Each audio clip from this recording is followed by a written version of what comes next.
5th century में Gupta dynasty के द्वारा स्थापना होती है नालंदा यूनिवर्सिटी की। वही गुप्ता डायनेस्टी जिनके रूल को गोल्डन एज ऑफ इंडिया भी कहा जाता है। नालंदा यूनिवर्सिटी वर्ल्ड की पहली ऐसी यूनिवर्सिटी थी जहाँ स्टूडेंट के लिए अकोमोडेशन सिस्टम भी अवेलेबल किया जाता था। हजारों की संख्या में यहाँ पर गुरुज और उनके स्टूडेंट्स रहा करते थे और साथ में रहकर ज्ञान और शिक्षा प्राप्त करते थे।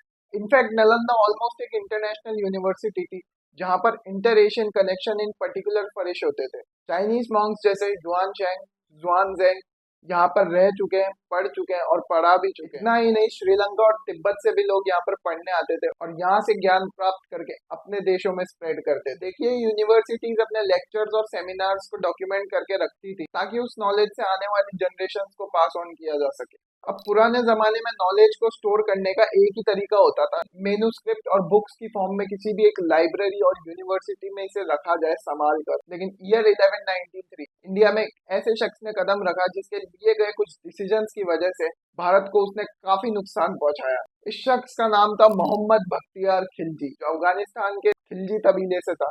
कुछ गिनी चुनी बैटल फील्ड्स पर अपनी बहादुरी दिखाकर ओथ के मालिक ने उसे अपने सेना में शामिल कर लिया था। इसके बाद मानो खिलजी के भाग्य ही खुल गए हो, क्योंकि इस राज्य में इसे जहांगीरें भी मिलने लगी थी। देखिए, एक हमलावर को पैसे और रौब दे दिए जाए तो ब्रह्मचारी तो बनता नहीं है, वो और भी जगह हमला करता है और अपनी पावर्स को दिखाता है। और नालंदा के साथ भी सेम ऐसा ही सीन हुआ। मोहम्मद खिलजी बिहार के कुछ हिस्सों पर अटैक करके उसे अपना बनाना शुरू कर देता है और यहीं से शुरू होती है नालंदा यूनिवर्सिटी की तबाही।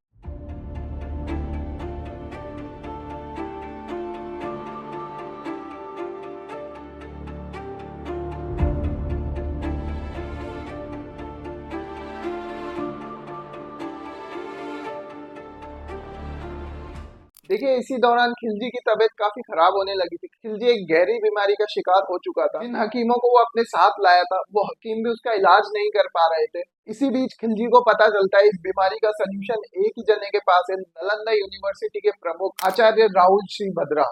पहले तो खिलजी इन्हें नजरअंदाज कर देता है, लेकिन जब तबीयत ज्यादा बिगड़ने लगती है तो खिलजी उनके पास खुद पहुंचता है। लेकिन फिर भी खिलजी की अकड़ नहीं जाती है। खिलजी आचार्य जी की दवाई को लेने से साफ इनकार कर देता है और उन्हें चैलेंज देता है, अगर तुम सचमुच के बुद्धिमान हो तो मुझे बिना दवाई के ठीक करके दिखाओ। आचार्य जी इस चैलेंज को एक्सेप्ट भी कर लेते हैं और खिलजी को एक कुरान ला कर देते हैं। कुछ दिनों तक खिलजी उस कुरान को पढ़ता है और ठीक भी हो जाता है। लेकिन ये चीज देखकर वो दंग रह जाता है कि ये कैसे पॉसिबल था। इसके बाद उसने पता लगाने की कोशिश की, लेकिन आचार्य जी उसे खुद बता देते हैं कि उन्होंने कुरान के पेजेस पे दवाई लगा दी थी। जब जब खिलजी वो पेजेस पलट रहा था तो वो दवाई उसके अंदर कंज्यूम होती जा रही थी। अब खिलजी इस चीज से तिलमिला जाता है। उसे विश्वास नहीं हुआ कि दूसरे धर्म और लोगों के पास ऐसी दवा है जो उसके देशवासियों के पास नहीं है। इसी क्रोध के चक्कर में उसने पूरी नालंदा यूनिवर्सिटी को आग लगा दी। एक ऐसी यूनिवर्सिटी जो भारत की शिक्षा और ज्ञान का बहुत इंपॉर्टेंट फैक्टर प्ले करती थी। इसमें रखी 90 लाख किताबों को जलने में 3 महीने से भी ज्यादा लग गए।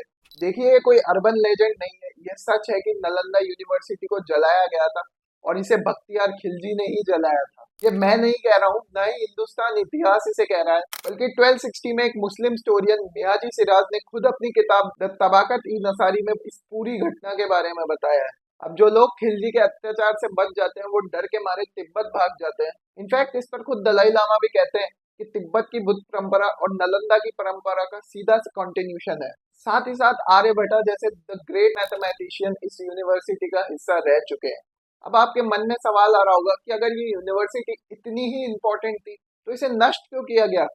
इसीलिए नष्ट किया गया क्योंकि ये बहुत इम्पोर्टेंट थी। चलिए मैं आपको समझाता हूँ। देखिए, ये एक स्ट्रेटेजी होती है किसी भी इन्वेडर के लिए। अगर किसी भी एरिया में उसे अपना इन्फ्लुएंस बढ़ाना हो, उसे अपना एक दबदबा बढ़ाना हो, तो उस जगह के एजुकेशन पर अटैक किया जाता है। जो शिक्षा और ज्ञान वहाँ के लोगों के पास होता है उसे पूरी तरह से नष्ट कर दिया जाता है ताकि आगे जाकर वो सभ्यता अपने पैरों पर ना खड़ी हो सके। इसे बुक बर्निंग भी कहते हैं। जैसे ब्रिटिशर्स ने सेम चीज हमारे साथ की थी। लॉर्ड मैकॉले ने गुरुकुल सिस्टम को ही खत्म कर दिया था।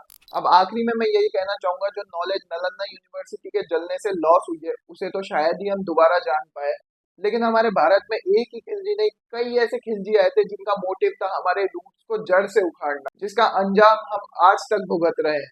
Thank you.